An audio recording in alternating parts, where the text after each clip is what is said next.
Annyeong, it's Mikey here. Guys, I want to thank you so much. I can't believe I'm this close to hitting 3,000 subscribers. That's insane. Like, I can't believe how far this channel has come. And it's all thanks to you guys. So I thank you so much. And today I got something special. It's gonna be Made68 Pro. So thank you again to Melgeeks for sending me this out. I finally got to try it out, and I'm going to be comparing this with, of course, the other Hall Effect Switch keyboards that I've tried, and give you guys my thoughts. Is this worth it? We'll see. So please make sure to like, subscribe, and we'll get straight into the unboxing. So starting the unboxing of the Melgeek Made68 Pro. Thank you again, Melgeeks, for sending me this out. I finally got to try it out. Now, as you guys know, I'm not the best at unboxing, but here's me trying my hardest. So I grabbed my knife, opened up the plastic part, and now let's look inside. What's inside the actual box? So as soon as you open it up, we're greeted with, of course, a QR code that's supposed to give you just a link to the software and much more. Now we're gonna look at the accessories first. So it actually comes straight inside the box. You get some extra keycaps, you get a keycap puller, and you get a braided cable. Now it's not coiled, just braided. Not much more than that. You don't even actually get extra switches. Quite surprising, to be honest, because sometimes you just need an extra switch if something breaks. Now you do get some stickers, of course the Melgeek brand B, and we have this manual that gives you like all the function keys and all the things you're gonna need for this keyboard without the software, just shortcuts on the board. Now we're looking at the board itself. So it's pure plastic. It's a plastic based keyboard. It does look pretty nice though, gotta admit. Like the metal sides is nice. We have this plastic here that I need to get off. Of course, have an incredible hard time doing so. I am really bad at doing these things. It's just, I don't know why. It's just difficult for me. Maybe it's because I'm very impatient as a person. Now, this board though, gotta admit, feels pretty nice. It feels solid, has some heft to it. The back plastic is really nice. It's like a diffuser, which you'll see later.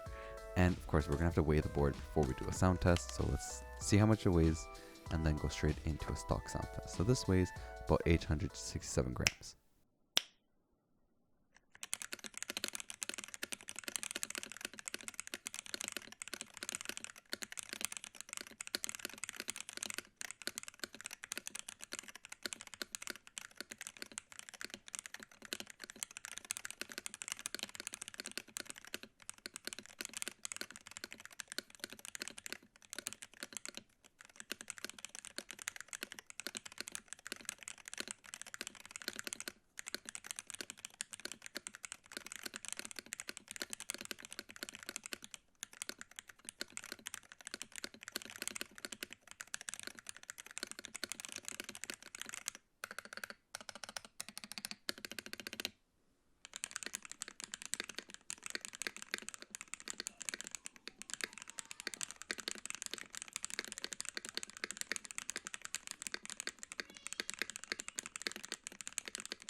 Now we're going to do a teardown. So there's a lot of screws you're going to have to get out of this board. This is a screwed in board. It goes right in. So it is a tray mount board. You have to remove a bunch of keys to get to the screws. Now, I was trying to find them. It was not easy. I'm like looking around, seeing if there's like ways that I could kind of take a peek to grab them. Definitely was hard. There's like 9 screws there. So as you can see, we're going to be taking out the screws now. So I put some keycaps on just to show you guys kind of where you can grab the keycaps, like which ones to pull out, and that way it's a bit easier to locate them yourself. So it's about 8 to 9 screws in total that you have to remove completely to be able to open up this board. Now, let's get my screwdriver and actually start taking out some of the screws. So we're going to go in, remove each screw, and then try, of course, to get the board out. So now that the screws have been removed, of course, I'm going to have to now try to get this board out. I actually ended up taking apart this whole keyboard to try to figure out how to take this PCB and the board out of the case. It was incredibly difficult. So like trying to remove this was actually really hard. I was like pulling on it, trying to get it out. I thought I was missing a screw, I'm gonna be honest with you. Like it was incredibly difficult. Then I figured out a better way to do something. I was like, wait a second, what if I just put it upside down? And guess what? That worked, guys. So if you get this board and you want to take it apart, just do that. That is the easiest way to do it. I'm just gonna be honest with you. Trying to pull it out, you're gonna break something. That's why I tried to actually even remove the USB-C, like that box that's keeping the USB-C port in. So I tried to do that. That's not a good idea. It's better just to put it upside down, and you'll be able to much easier. Like just I'll show you again. Put it back in like that. Oh, sorry about the shaking of the screen. And boom, put it upside down, and you got it. Easiest way to pull out the PCB from this case. Now, that USB port that's just like protruding out a lot, it's not great. I really didn't like it. I don't know why this was designed this way specifically. I wish it wasn't as protruding as like that. Now, it does have a silicone bottom, so it has this nice silicone on the bottom of the board. Definitely really difficult to get out because it's actually also covered partially by an LED strip. So that's an LED strip, guys. That's what that portion is. If you didn't know why the plastic portion was there, and like, you know, if you saw any of the website like ads and like the images and stuff, you see that there is lighting on the back. It's because there's an LED strip built right into the case.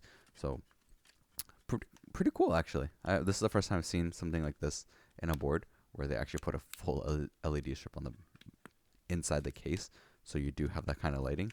But yeah, that silicone, once you remove it, it's actually very incredibly hard to put back in. Starting with the right side instead of the left side is actually going to be much easier, I found. I think when I was pulling it out, I might have stretched it a little bit, which is why it didn't fit perfectly in. But that silicone is actually a full thickness instead of like, you know, say other boards that I've tried like Newfie or some other boards. Sometimes there's like the silicone in the bottom is actually has some space in it. This one's actually just a full solid silicone. So that's something actually really incredibly nice.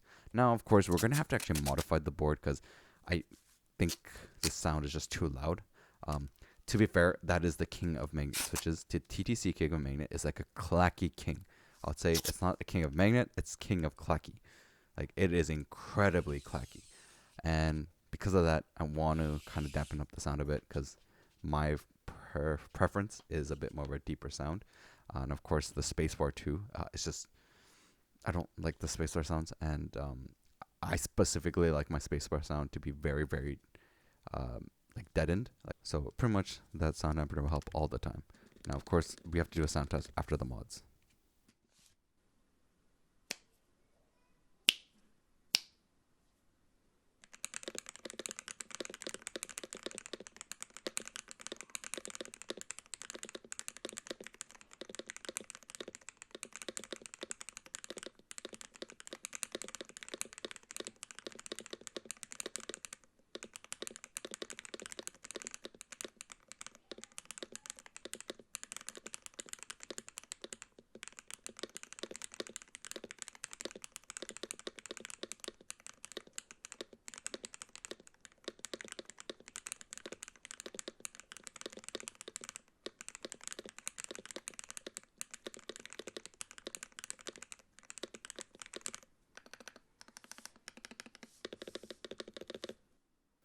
So let's take a look at the switch.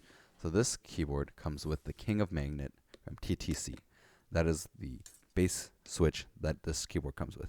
Now, considering that, that's pretty impressive. I'm going to be honest with you, just because this switch is not cheap.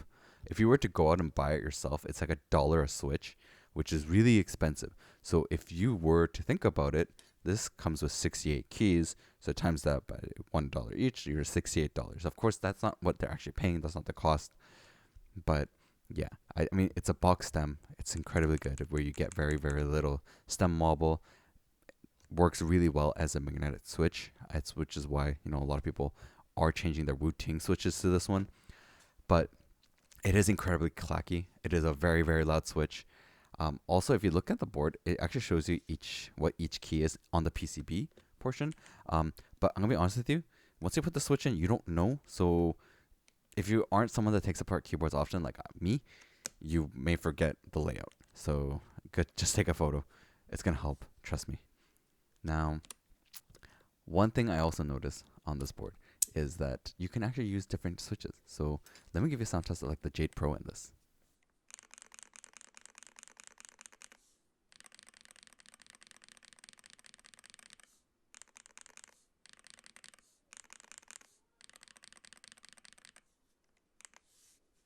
I think the Jade Pro sound much better. So if you do have this board, consider actually changing it to the Jade Pro because it does work with this board. Now, I want to actually go in more depth with the software and a little bit more of gameplay. So when you go onto Melgeek's website, just go to the support. You can go into their software and firmware download.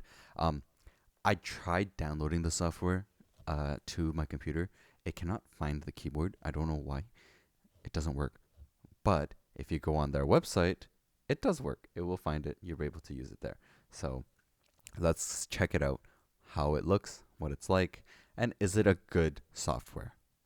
So as you can see, you have 4 different profiles. This board comes with 4 profiles: typing, rapid, esport, default. These are different profiles that are set up for you in terms of gaming and much more. Of course, you can make changes, and most likely you'll be doing it on either the rapid profile or the default profile.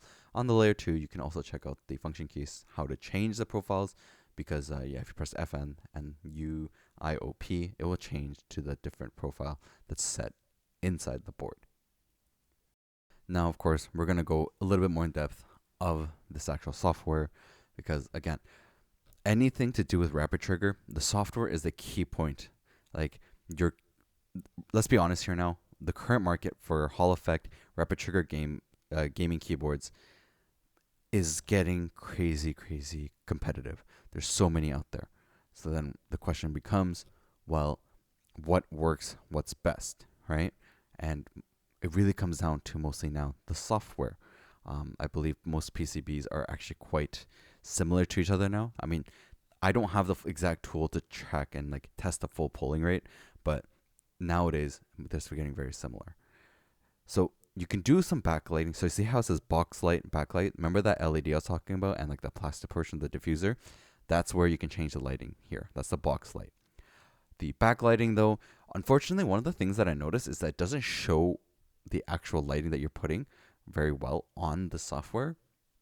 And because of that, it's not the greatest, I'm gonna be honest.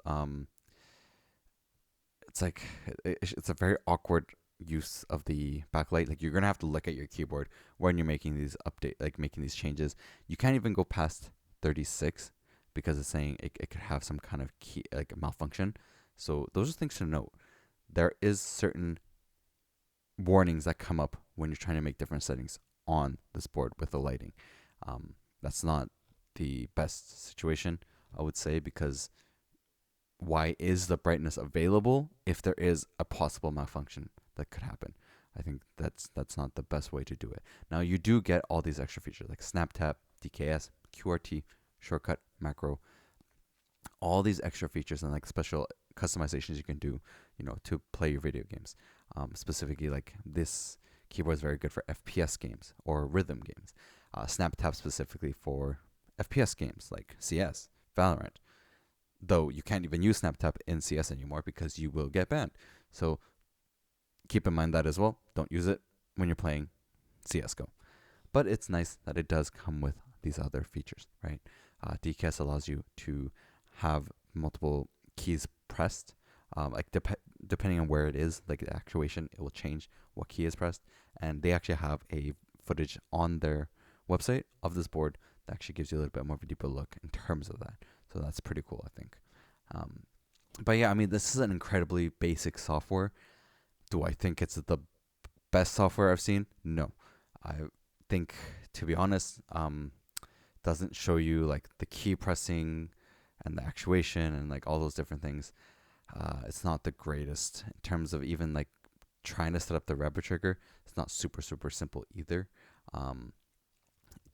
Definitely, it's not hard, right? You get all these different settings that you can do, like the sensitivity, actuation point, the dead zone. Those are nice features to have. Definitely really great to be able to do so, right? But in terms of like really setting up your keys for rapid trigger, it is a bit difficult, to be honest. And as you can see there, like there's that sensitivity warning that comes up, right? It's like it's not recommended to do this. So these are things it's good to know of when you're dealing with them, but it's also kind of a concerning fact that there's certain features that you can't use. But yeah, so like I was just double checking to see, making sure that I do have the most up to date on my board. And of course, we're gonna check out the website, take a quick look. So this is 149 USD, right? It's $150 pretty much, which puts it more expensive than some of the other boards I've tried, but also cheaper than a Wu-Tang. Does have the 16K, full key scan rate, 8K polling rate. To be fair, no human being can fully 100% see that difference. It is nice to see though that there is that customization that you can put on the board itself, like the sides, the metal sides. Shows you how their keyboard works compared to say other ones. But yeah, like sorry, this is the DKS I was talking about, right? And like the 4-in-1 action keys.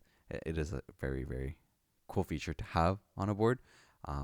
But again, it's not something that's like super common. They do come with 2 different switches. You have choices, so choose wisely. If you don't like a clacky switch sound or loud sound, the King of Magnet definitely not for you. But I mean, it is cool. This board is coming with nice switches, right? And it is like really made well.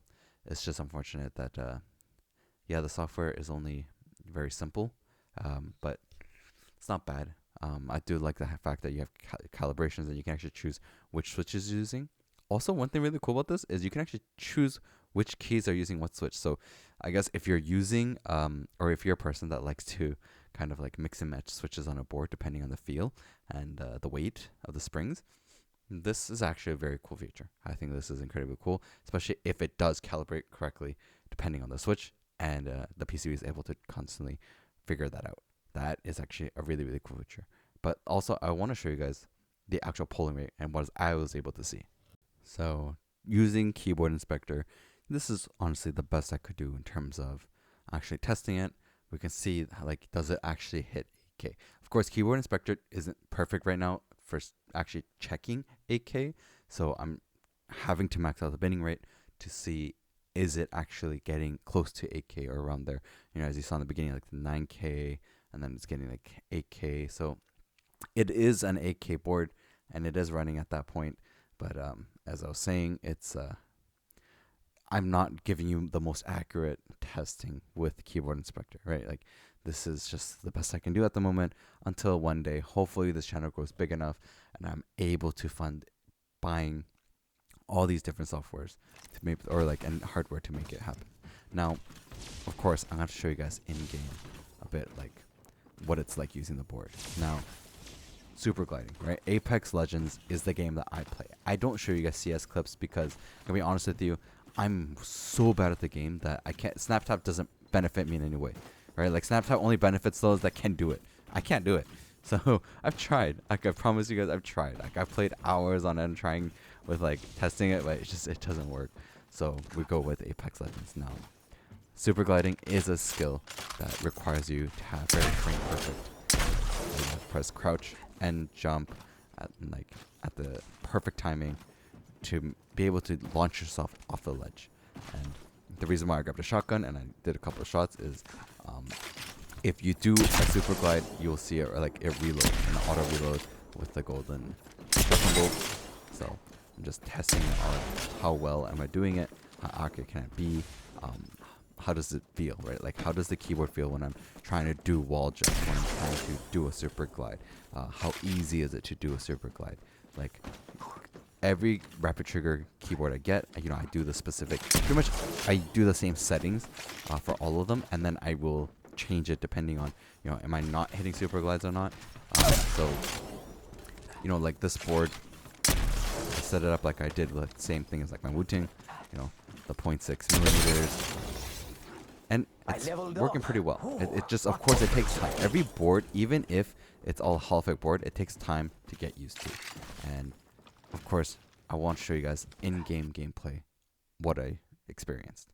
Now, this is me landing. As soon as I landed, trying to pick up items, right? A thing about holographic boards, if I make it a very, very low actuation point, you know, I should be picking up items faster than others if we're talking about same ping, same everything, right? Same, considering everything, it should be the same. By the way, sorry guys, I recorded this. Audio was not recorded. But the whole point of this gameplay is like, what am I feeling playing with this board? You know, how good is it? Is it beneficial? Is it truly game changing? The holographic boards isn't like super game changing. It's not like I'm cheating compared to others. But as you can see here, right, like I'm moving around smoothly.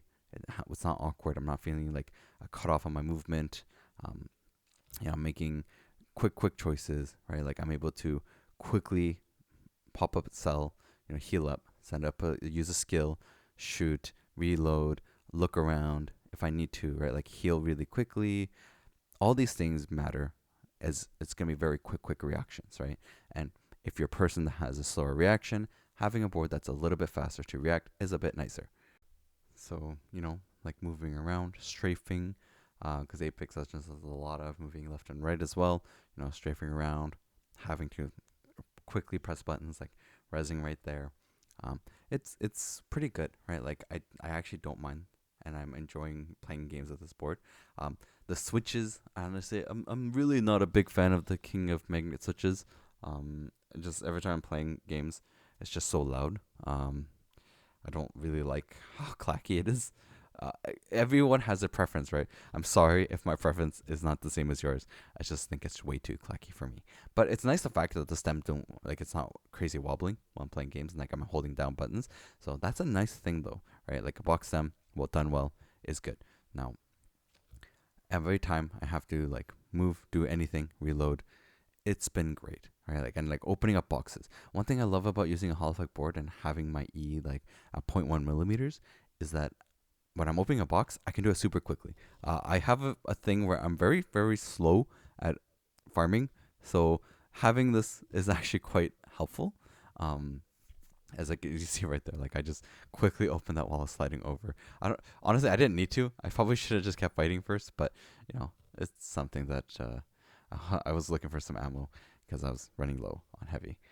But yeah, I mean, you know, like doing all these things is just very nice, right? It's a benefit of having a holographic board. It's nothing crazy, but it's pretty good to have this extra advantage compared to other things. Now, I'm gonna have to give you guys, of course, a comparison, say with other holographic boards. But right now, this is just a focused gameplay footage of this specific board, the Made68 Pro, and yeah, how it feels. And it's just, you know, I ended up winning this game. It's just pretty easy to get used to. You know, the last time I did a video, which was the Yunzi RT68 Pro, that one, you know, I kept saying like, I feel awkward gaming. Yeah, honestly, that one felt awkward to game with. Like it didn't feel nice in terms of like where my hand was, how my hand was resting, you know, doing the specific gameplays and like playing a full game. It just didn't feel great. The Made68 Pro had no issues right away. You know, like using my wrist rest, everything, it just was very easy to just go straight in and be like, okay, perfect. I can go into a game, not have to get super used to everything and where my hand has to be to make this work. So yeah, it was a fun time. And again, I leave comments if you have anything else, like any games that you can suggest for me to do even more trials with, or you'd want to see. Now, going back to actually reviewing this board, and I want to give you guys, of course, you know, a bit more of my thoughts and comparison with the other holographic boards that I've tested so far. But before we go into that, one thing I also want to show you guys is the actual backlighting. How good is it? How does the box light work? How does the backlighting of the switches work? How good is it? So let's dim the lights and take a look. Is the lighting good on this board? So first, dimming. I can't see the light. I actually had to turn off all the lights so you guys can actually see the lighting of this board. That's how not great this board's lighting is. I'm gonna be honest with you. The box light is very, very, very, very dim. Uh, it's very dim. You could barely see it. The backlighting is even dimmer. To be fair, the King of Magnet is not the best RGB switch, but as you can see there, I did the testing.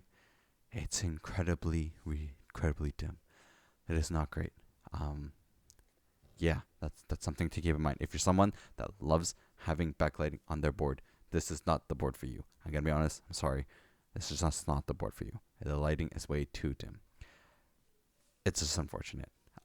But if you're looking for a decent gaming Hall effect board, like alternative to a Wu-Ting, which is really expensive at like $200, this is also something to take a look at, right? But let me show you guys on screen. I'm going to put them up now, all the different keyboards I've tried. So instead of me bringing it on screen, sorry, I'm putting all these images up of the different keyboards that I've tried, right? So we have the Newfie Air 60HE, we have the Wu-Ting 80HE, the Wu-Ting 60HE, we have the Chilkey ND65HE, and then we have the Lumen Key Mager. Sorry, the name, I know it's not named well. 68 Pro. Now, each one has its little things, right? Like the Newfie is a low profile, the only low profile Hall effect board out there. We have the Wu-Ting, best software out there. We have the Chilkey. It's more of the budget end, not the best, gonna be honest, but it's creamy sounding, sounds really great. And then we have the Mager, which is a pretty good all-rounder. Like it has 8K, has a decent software, not the best, not the worst though, and it's more of a budget end at 110 USD. So before I go, I want to give you guys like more of a face-to-face to the camera, but yeah, the Made Pro is a little bit of an awkward space compared to all the competitors. Now, for those that have a Made68 Pro, I would love to hear what your guys' thoughts are. Same goes for just you guys, like from seeing so far all the things I've tested, sound, gameplay, and as well as like the switch, and giving a little bit insight of the software. What do you guys think of this board? Now, I've tried many different Hall effect boards, right? I've tried the Wu-Ting 60HE, I have the Wu-Ting 80HE, I've tried the Lumen Key HE, 68 Pro HE, I've tried the Newfie Air 60HE, and I've tried the Chilkey ND65HE. I've tried also the Yinzi RT68, and I've tried. What else have I tried? I think that's about it for my Hall effects boards that I've tested so far. I do have more coming. I have a lot more coming actually, but right now for the Mates, comparing all of those with the Made68 Pro, I would say like where everything stands, right? So you have the Lumen Key at 110. Same goes with the Newfie Air. You have the Wu-Ting, and the Made's right in between. I would say performance-wise, the Made68 Pro is right in between, right? It's between a Wu-Ting, it's between, and compared to the Lumen Key and the Newfie, right? Just because the reading and writing is supposed to be at 16K and really good. Technically speaking, the Newfie is supposed to be the same like that, right? The Newfie is also like that, but this is a 65% keyboard and not a 60%, which is the Newfie 60HE. Now, I can't tell you how much this Newfie 75 would be compared to this, just because I haven't fully tested the 75 yet. Just a little spoiler, it's coming soon. Now, this is in an awkward state. Right now, with the whole market, this is a very awkward price point, right? It's right between the Wu-Ting and between more budget ones at $100 pretty much. I would say if you have the budget, it's hard to justify. I'm gonna be honest, it's a bit hard to justify when, yes, the Wu-Ting's like $200. It's much more, right? This is like $50 more than this, but you get software and crazy support. You have the Lumen Key. You have the Newfie. Newfie has some issues, right? It had some issues with software. The Lumen Key software, simple, it works, it's fine. Not perfect. Support, I don't know exactly for sure of the support of this board. The software, it's simple, it works. It's not great though. I'm gonna be honest, the software is not amazing. So where does this land? It lands in a really awkward middle. Like for me to say, yeah, you should go out to grab this board, I can't. I honestly can't. Because there's other budget boards that have similar performance and similar software. So I really have to say this is in a very, very awkward spot. If you're looking for a good quality 65%, you can definitely look at this if you have the budget for it, right? 140 bucks, 150 USD. If you have a budget, take a look at it, but I would say compare, right? You have the Newfie Air, you also have the Melgeek 68 Pro. I'm not gonna say the name just because it's a bit hard to say. And then you also have the Wu-Ting. I would say Wu-Ting is just really expensive. And nowadays, I don't know if it's truly worth getting a Wu-Ting unless you're really looking for that software customization support. I'm sorry, Melgeeks. I love this board. It was good, right? Like it was easy to get used to, easy to work with. But it's hard for me to justify this completely over other boards at the moment because a lot of boards have become so high quality nowadays. The build wise. I would say though, if I compared this to the Melgeek one, it was actually much easier to play on this one than the Melgeek. It was actually much easier to get used to too. But the software, I'm gonna be honest, the Melgeek software was better than this. It's just setting up the rep trigger on this wasn't the most amazing thing. Hopefully they update the software. If Melgeeks, if you do update the software to something nicer with a better UI, better use of the rapid trigger and updating it, I will say yes, you should go for the Made68 Pro. But until then, I would lean on some other boards like the Newfie or the Mikey. So I hope you guys enjoyed this video. Please leave comments below. It really helps the video. And check out the other videos I got, and I'll catch you guys next time.